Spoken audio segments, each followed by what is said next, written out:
Jan, I already know this is going to be a phenomenal conversation. I've like stopped you in mid-sentence more than once just so I could hit record You and did. capture this beautiful goodness. I think there's so much richness in these conversations, and I'm honored to be sharing it. I'm honored to be sharing this space with you. Thank you so much for being here. Listen, I got to meet you today. I'm so excited.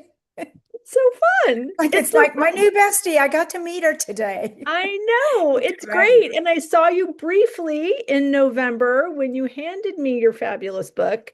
And I'm so excited to be connected now and so excited about this conversation. Me too. Me Yeah. too. So let's start by I would love to know, how are you saying yes to yourself in this season? Mm, what a beautiful question that is. Yeah.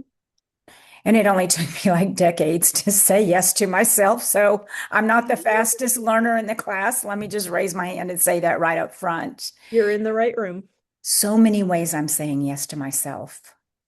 First of all, I am saying yes to every part of myself, not Same just the here, shiny, cute little Jan Goss that loves to be on camera and on stage and, Shirley Temple Dance or whatever that is. right? And I love that part of me. I Hmm. do. It's God-given. Yeah. And so the piece though that I'm saying yes to myself about is that all of the parts are delicious. Hmm. Where things grow is in the dirt. That's right. That's where good things grow. So I've been playing making mud pies. I've been playing in the dirt and really looking at all the different aspects and parts of me. And instead of going into any kind of guilt or blame or shame, loving this beautiful human that I am, this beautiful girl. And I don't mean that in a vanity way at all. It's real. It's Right. real. It's a true self-love that comes from within that makes you just want to like pinch your own cheeks and go, oh my God, love you, Yes. Jan Goss. I love you so much. Right. Right. So that's And how I'm saying yes to me right now. I love that. And I love that beautiful definition of that because I think there comes a point in every woman's life. There are many seasons of our lives, but there does come a tipping point, certainly for me, certainly for my listeners, where we're just like taking a pause and saying, wait a minute, what would it look like if I stopped performing? What would it look like if Yes. I turned some of this caregiving energy inward? So What would it look like to be high on my own supply? What would it be feel like to be Okay, wait, I'm stealing that one. Hold right? on. You may. That's a Wendyism. There it is. Because and I have said this for many years, it's so fun to be me. Like it really is. And that has zero to do with perfection. I agree. I I just am agree, Wendy. obsessed with my life. And I understand. I was obsessed with my life when it wasn't even as great as it is now, but it was as good. I was reaching for the highest branch I could see. And Yes. as I continued to do Beautifully that, said. thank you. Beautifully said. Can we just pause on that one? I was reaching for the highest branch I could see. Like, be kind to ourselves in that process. Right, We right, can't, blind people can't see. What are you going to do? Be mad at them because they can't see, oh, including ourselves? right, We can only see what we can see. right. And And so, then when how we beautifully said that was. thank you. My mentor, Kathy Heller, says that all the time. And it does resonate. And once I learned that I didn't have to wait for those branches to be presented to me, I could reach, then my Mm, view expanded, beautiful. my perspective expanded. There is more and more and more here for me. And I Infinite. am satisfied with what is, and I am eager for more. So good. So good. It's a life of joy Yes, because it's not a life controlled by external circumstances. And this is learned behavior. So correct. we have to be willing to look at all the parts Yes, and see what's working and what is just it's not, it's kind of that Dr. Phil thing, how's that working for you, Jan? You like exactly. beating your head against that wall? Right. And So, and like you said, to welcome all of those parts mhm. with compassion, with Great compassion. like I'm just being so I am in a beautiful opportunity for growth and expansion with Mhm. my 12-year-old right now. And it's a Yes. gorgeous invitation Mhm. because I'm not 12, right? So I Mhm. have perspective. And when I hear the what I would consider dramatic language associated with the experience, um, I have compassion for her. Mhm. And I Mhm. can see like, okay, this is really big to Mhm. you. This is the biggest thing you can imagine. I know their little hearts. I know, and I see you in that. And just, Mhm. I see you.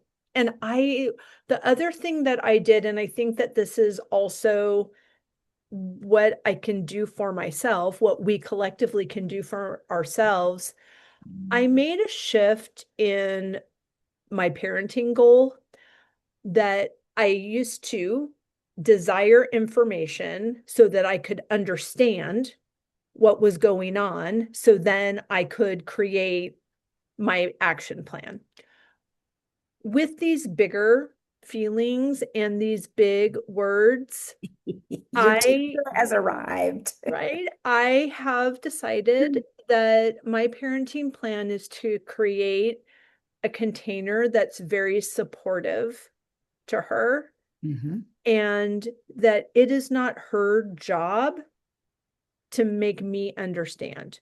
Like Mhm. that is understand trying to Mhm. understand. It sounds nice and I meant it nicely until I realized it's not fair to have her soothe me so that I can soothe her. Like that's just dumb. How about I just create a space where she feels supportive and I stay in my own lane and do my work to soothe myself.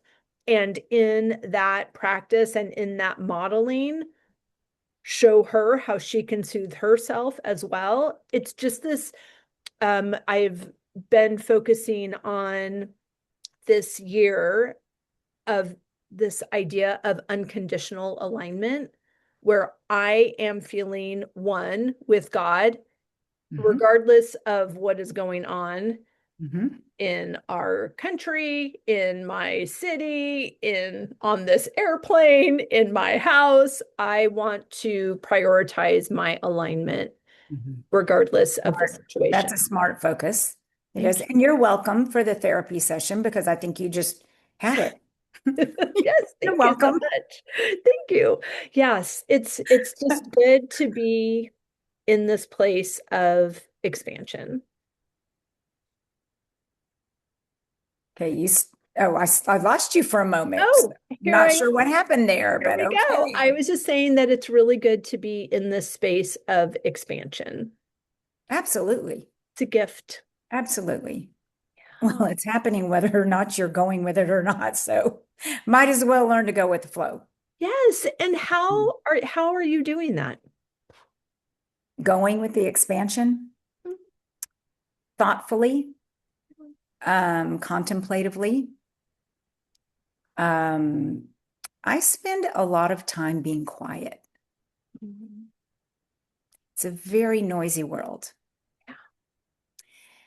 And at this stage and season of my life, I'm not raising 13 kids at a time. I raised over 50 foster children. So Oh My If you want word. to talk parenting, we could have some combos about that one. I Okay. bet we could. And I'm not at that season anymore. So I live with myself. I was widowed in 2020 very suddenly. Right. And that shifts everything when you don't have a human in the house with you. Right. And so it is me and my little Westie, me and my dog. Aw, And my life is full. It's full of people. It's full of deliciousness. sure. It's a very full life. But I do have the honor and the privilege in this season of life to have time where I can be still and quiet. Mm, And that's part of certainly expansion. It's what makes me valuable because I can take Wendy and hold space for you mm, because you're running, you're being the taxi cab and doing all these things. And it's very important the season that you're in. But just remember it's a season. oh, It is yes. a Yes. season. And I And also have that practice in the morning. I get up at 4:45 every yes. morning and I hold Mhm. that beautiful sacred Mhm. space for myself So important. and then wake her up at 7. So she Mhm. gets the very best of And she me, gets a good one. It's like, you don't want to be with me if I hadn't had quiet time. right? For You do not want to sure. be with that version of Jan Goss. Yes, right. Just And I give just me want time. to say, even though I am doing that work, I Mhm. am still having this parenting experience. Of So course. it's not that, Of course. oh, if I just did these 3 steps, everything in my life would be fabulous. It's, I do these steps so that I can be fabulous in everything Mhm. in my life. Exactly. Well, and that is alignment. That Mhm. is alignment. Which is part of Show Up Well. That's a huge piece of what Show Up Well consulting is about alignment. It's individual alignment, it's company alignment, it's team alignment. What would the world look like if everyone actually showed up and showed up well in alignment? Like, Right. oh my goodness, it's a beautiful world. It is. It Mhm. is. That is delicious. Mhm. What are you finding are a few of the common roadblocks to people's resistance around showing up well? Mhm. Comparison is a killer. Mhm. Comparison is a tough one. And especially in the younger generation, I am so I'm passionate and compassionate about protocols and connecting correctly. And I think about these children, these young lives. And there is so much comparison. Like I had it growing up, and I'm a Mhm. grandmother now. And, comparison has been around from the beginning, right? So it's not about eradicating comparison, but they do have more pressure on Mhm. them because communication levels are so high through electronic devices. Sure. And so I think, showing up well as yourself, if you can take that comparison and actually turn it into, oh, I really like that about them. Right. That seems to fit on me too. Yeah. Or, ooh, I really don't care for that attribute in that person at all. I want to make sure that like I go and cut that out of my life. I don't want that in my life. So it's kind of this do want, don't want process. And we Mhm. actually have formulas for that and sessions for that and experiences for that, where you really can get clear about that. But comparison is a problem in terms of people's minds, Mhm. what goes on with the inner chatter, the monkey brain, as I call it. Right. And then, it's fear. Fear shows up in so many different ways. And so just acknowledging it and learning not to be afraid of fear, if that makes sense, and Right. really looking at it and going, oh, I feel really, really, really, really, really scared about this. And again, loving yourself enough to be okay with that, play in that mud pie. Right. Like have fun with it, make mud pies. It's like, oh my gosh, I was so scared, Yes. because when you face scary things, and we can do that, Hmm. then when you get to bigger scary things, the thing that you thought was so scary back there is like, meh, meh. Right. It's so easy now. And so it's the same way with the next and the next and the next, and that is expansion. I think, it is human nature that when you're entering into the unknown, of course it feels scary. Sure. Of course it does. So comparison, fear, those are probably the biggies. Right. Mhm. I am a part of my morning practice is that I'm a student of A Course in Miracles, and Oh, the okay. whole premise of this text is dismantling a thought system that's based in fear and Mhm. replacing it with a thought system based on love. And it is Now you're getting into my hot spots. right. It's Yes. so good because it's this understanding that only love exists Mhm. and everything else is an illusion. Like it is a cry for love. So, how can we put on our love glasses as we are looking through this and know that we can either have fear or we can have love and they It's one can't of the two. coexist. Exactly. So one of the delicious things that I am excited about is a new initiative through Show Up Well Consulting, and it's called Lead with Love. Mm. Because how we show up well in the corporate arena Mhm. is we lead with love. So we are taking out the delineation between love belongs in your personal life, Right, not in your professional life. Okay, hold on, hold on. Do you want people to love their job or hate their job? right. Do you want them to love their employer or hate their employer?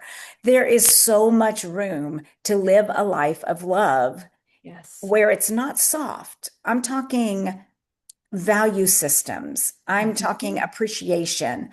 I'm talking employees showing up and showing up well because they are excited because they feel valued in the marketplace. Mhm. And what do you think that does to a company's bottom line? So when you begin to bring love brings cohesion, fear separates, love Exactly. brings cohesion. So many companies, when I think about them, the ones that I've had the honor to work with, it's kind of like this. Okay, I'm single now. So I'm thinking this big, gorgeous guy. Yes. Forgive me my brain, but that's all right. No, I But love I it. mean, I'm single now completely like too. I'll look buff at your and big like, gorgeous guy. and he's all that and a bag of chips, and he looks so good, but on the inside, his bones are disjointed. Mm, yeah. So I think we've done that in business where we try to be really shiny on the outside, and not just in business and personal life too, but my focus is in the business sector. And so we built these shiny businesses, but the systems aren't in place or things are so disjointed, and the oil that keeps things moving is love, Yes. appreciation, gratitude. So bringing these spiritual principles into the workplace is an absolute recipe for success. Absolutely. I couldn't agree more. And especially as you were mentioning a younger generation entering the workforce, that the old way of doing everything is It's not working. gone. Our It's old way of gone. parenting, our old way of education, Mhm. our old way of life as we know it, it's it's not Mhm. working. Bye, dinosaur. Mhm. I know. Right. And the way to usher it in and the way to be successful always, no matter what, is to lead with love. Mhm. Can you It is. explain the difference? Because I know sometimes we think that love means tolerance. Mhm. And we're not talking about tolerating bad behavior and just putting a happy face sticker on it. So Hmm. can you explain the difference Hmm. in how you are coaching and consulting your Sure. clients? Sure. So it's the idea of lead with love. If we begin to just raise the consciousness and the awareness that that's the foot we step out on, you lead with love, and appreciation and love are very, Mhm. it's almost the same vibration that Right. you're putting out. And so when you lead with that, so say you have an employee and they have some bad behavior going on. So you lead with, Wendy, first of all, I want you to know how much I appreciate your la la la la la la la. But I mean, coming from a place of appreciation, not flowers and not fake. You can't fake out this next generation. Nope. They don't fake. And so, but they do know when it's resonating, when you really mean it, like, here's what you've done well. And this is in complete alignment with our company culture because we show up well. And here's how you have shown up well. What I see is out of alignment is ABC. Hmm. This is not in alignment with leading with love or showing up well. Yeah. And so, what do you see? See, it's a more hands on, compassionate approach. It might take 5 minutes longer, a little Mhm. bit longer, but the result is true transformation because Exactly. either, if you're rubbing the cat's fur the wrong way, let the cat turn around. Yeah. Give them a chance to turn around. And if not, maybe they're not a right fit, and that's okay too. They need Totally. to find the space where they are the right fit. So when I come on as a consultant, I'm very clear and frank in these discussions that either you fit in with the show up well culture, you sign on for the show up well. This is a company culture is not just a slogan. Right. It is building an organization from the inside out and where you speak the same language. Right. And so, if people aren't on board for that, there is no blame, shame, or guilt. That's the number one rule in Show Up Well. In the Show Up Well world, there's no blame, not allowed, no shame, and no guilt. So, when you take those out and then Yeah. you have conversations, it's easy to lead with love and then let people have the dignity of the power of choice Hmm. to make choices about their own life. But you hold strong the boundaries of your company culture. Right. So that's Right. how that works. I love it. And as like I said, I'm in this parenting situation, and I love that model, it works for Mhm. every aspect of our life. And, I'm not necessarily offering a severance package to Amelia if she thinks this is not the organization for her. Right. But there's a role in it. It's Mhm. saying this is how our family is functioning, Exactly. how my home is functioning, The clarity up front. right? Right. And these are the expectations you can have of me. These are Mhm. the expectations I have of you. Is there Mhm. anything you would like to edit? This is the conversation we are actually having this afternoon as I Mhm. created my agreements today. And is there anything you want to edit? And Mhm. how are we going to enter into this 12th year of Easy. your Mhm. life? Well, 13th year Mhm. of her life. She just turned 12. To do this well, to do Mhm. this so that we are growing and expanding because Mhm. things change in the dynamics of our relationships. We Mhm. change, and not everyone is going to get on board with our growth and expansion. And sometimes this is the opportunity for them to choose a different path. Not available for Amelia, but it was available for her dad, and he chose a different path. Okay. Yeah. Okay. Well, and such is life. Hmm. Hmm. Right. And you were talking about no place for fear in these situations, and fear, we can be afraid of fear, we can avoid fear, or we can look at what is this revealing to me. We know the acronym, false evidence appearing real. And sometimes when we hear that so much, it doesn't land anymore.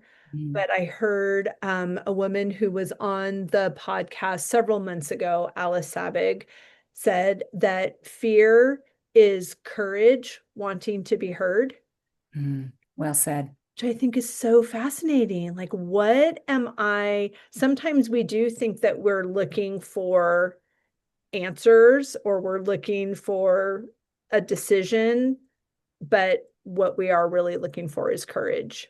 Hmm. It's good. And that being said, it really is the spirit behind the words. Yeah. It's the spirit behind whether it's your preteen child or it's the CEO of a company or an employee. It is it's like I could say, I love you. Do you understand me? I love you. And you're like, I feel very loved right now. That Right. same words. I Yeah. love you. I love you. Same words. What is the spirit behind it? What's Right. the emotion behind it? And there's a time for all of it.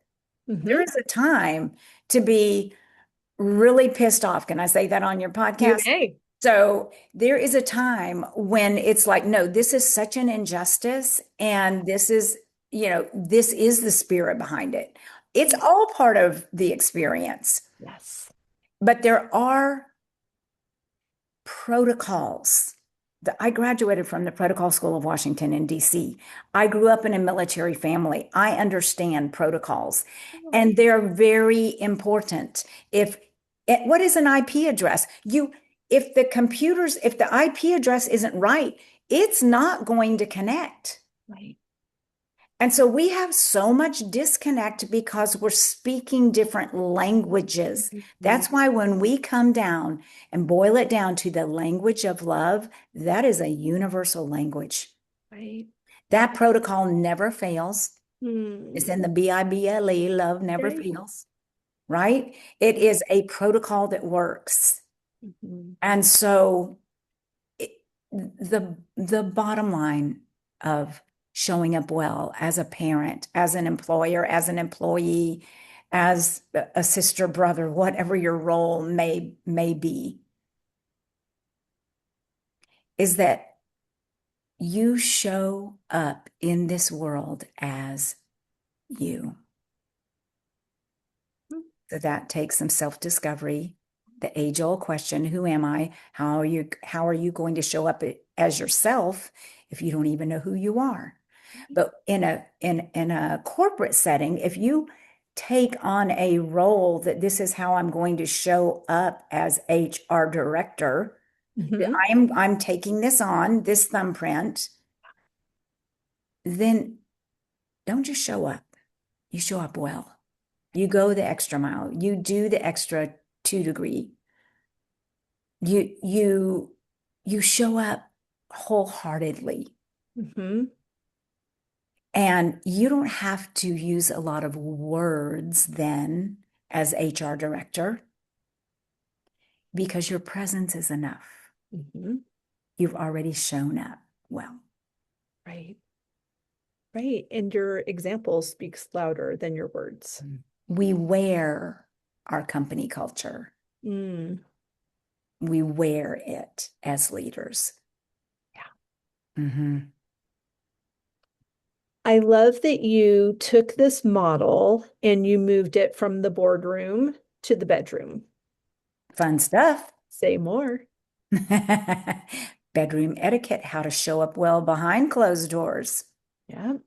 Well, Wendy, it got a little old working with executive teams all across the country and seeing the same fallacy Mm. that there was so much energy going into showing up well at work, which is great. We want you to show up well at work. But what about when you walk in your door? What about behind closed doors with your person? This is Mm, your person, your primary person in your life. And what I was seeing is people were building businesses. They were making a lot of money, millions and millions of dollars, and their home life was falling apart. mm, And so the concept came to me, what if you treated your wife as if she were your best client?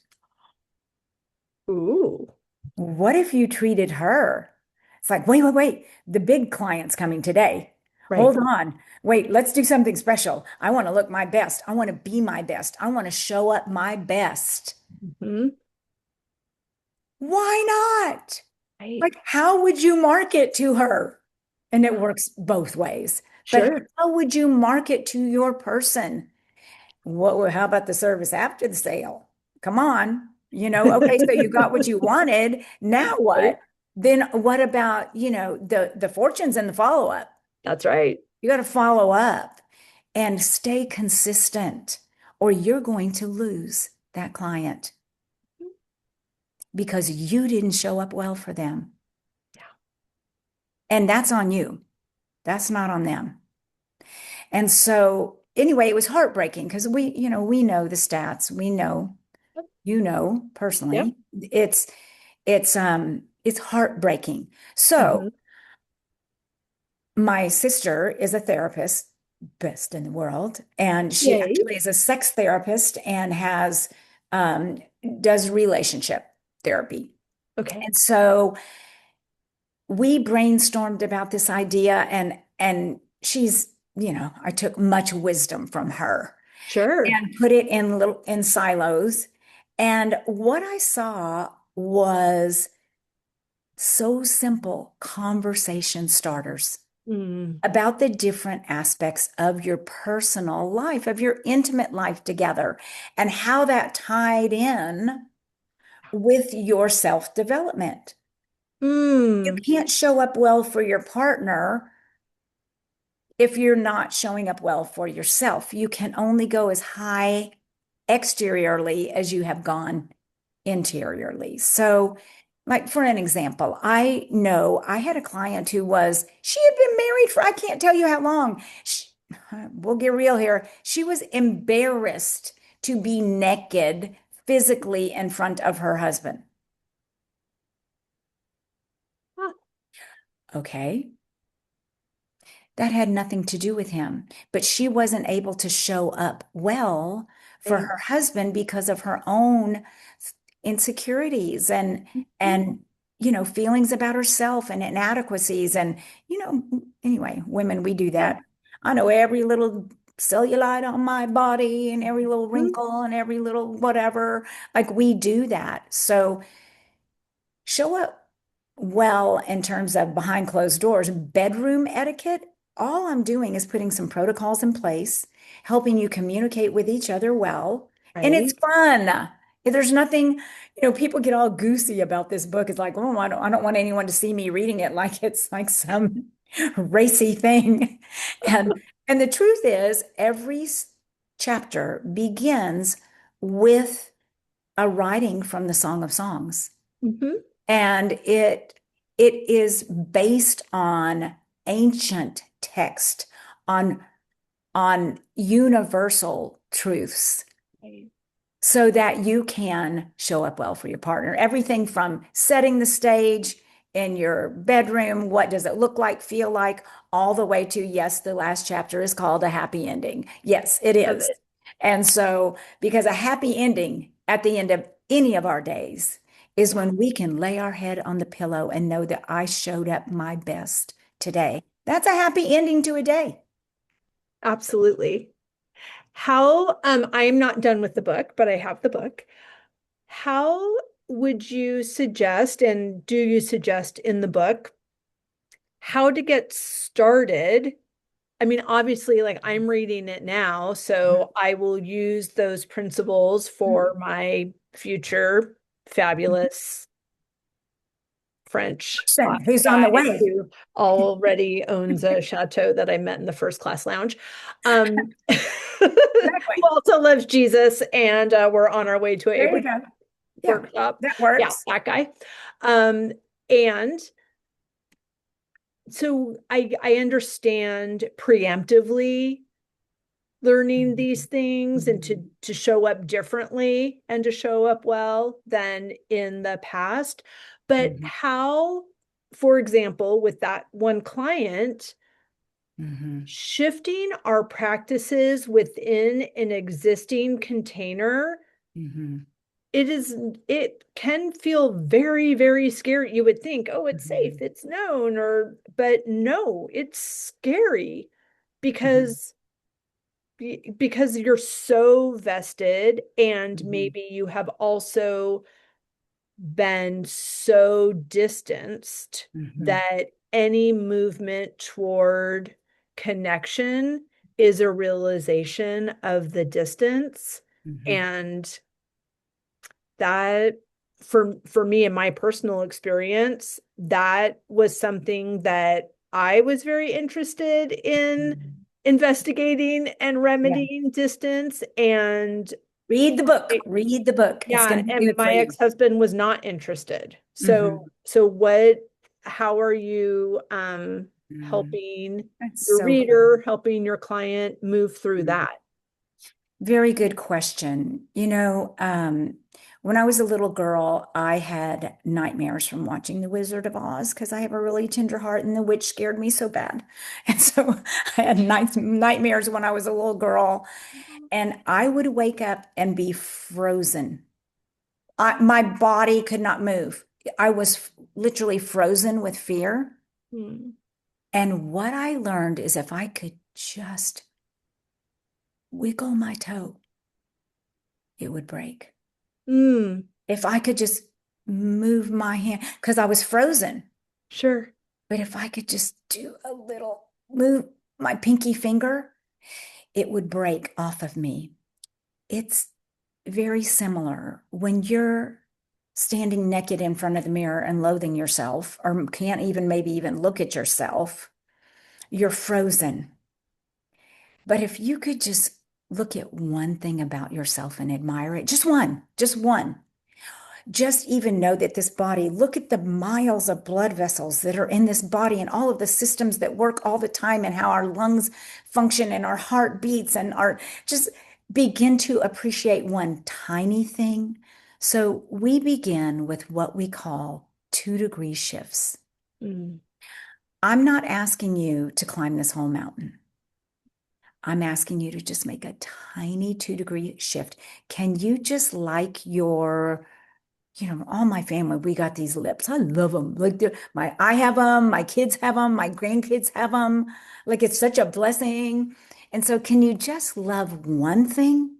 Like one thing. Just appreciate it about yourself. So it begins with a tiny shift. And mm, then there are actually questions at the end of each chapter to help you connect with your partner. Oh, that's really scary, but you don't have to do it. You just read it out of a book. You just read a question. So, and it's very simple. There's nothing deep or traumatic about this book. It's lighthearted, it's fun, it's informational. It's the the job of bedroom etiquette is to help couples connect, to yeah, start conversation, just begin the conversation. It's right. I have a neighbor around the corner who told me, she goes, Jan Goss, when you walk by and our windows are all fogged up, it's your fault. And I went, good, that's a good fault. I'll take that. And they've been married like 40 something years, and she said that book really brought a spark back into our relationship. And Love I'm it. like, okay, I'm gonna take me home, Jesus, I'm done. Right. But That's so so beautiful. rewarding. Yes. Yes, because sometimes sometimes that is what happens. Mhm. And sometimes that's the opportunity to realize that this relationship is no longer serving. I know. Yeah, and that is also a time for brave action Conversations. Yes. and for courage and for love and for showing up for yourself Yes. well. And it's no joke. I mean, I sat in the question of my marriage for about 9 months before I had my courageous conversation.